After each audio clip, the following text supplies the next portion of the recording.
Only on 4 tonight, we're taking you to the crossing grounds where thousands of undocumented immigrants trek through ranches yearly. Border Patrol shows us the routes on the west side of Highway 77 that's marked right here in red. Action 4's Tiffany Huertas joins us from Willacy with more. Tiffany. Every year, thousands of immigrants cross ranches like this one in Willacy County. Many come to escape the violence from their home countries. According to Border Patrol, those smuggling immigrants crossing the border break the law in exchange for cash. Willacy County.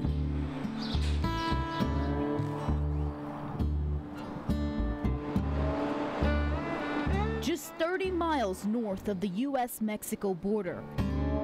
There is a section of remote land bordering Kennedy, Hidalgo, and Cameron counties. County roads 10, 20, 30 in Raymondville are the most common routes smugglers use to avoid security checkpoints, and where hundreds of undocumented immigrants make a dangerous journey, which in some cases could be their last. Porque hay mucha violencia por dinero, por falta de trabajo, que no hay, ¿verdad? Y pues uno viene a buscarle acá.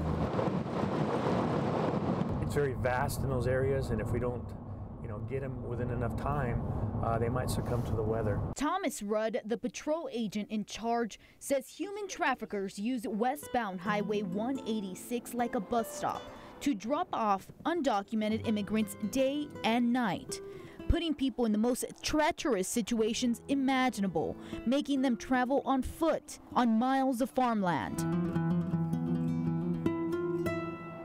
That also makes tracking immigrants even more difficult for the Border Patrol, having to look for any sign that immigrants have passed through this area, from torn down fences to markings on the ground. There's sign of a vehicle that might have stopped abruptly or took off abruptly or turned around in the middle of a curve or in the middle of a road, which, typically a rancher won't do that. But when it rains, the trek becomes impossible. When the sun's back out here, 80 degrees is walking in this sand, basically.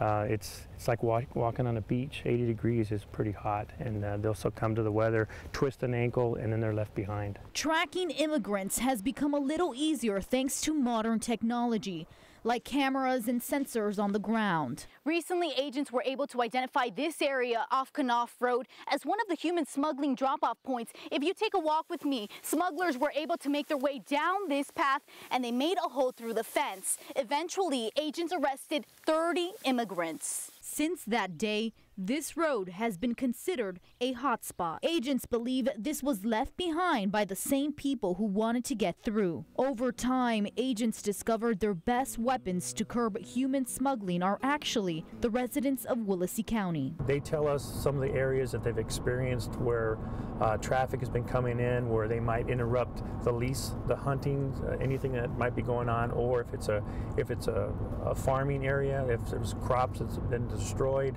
Proximate.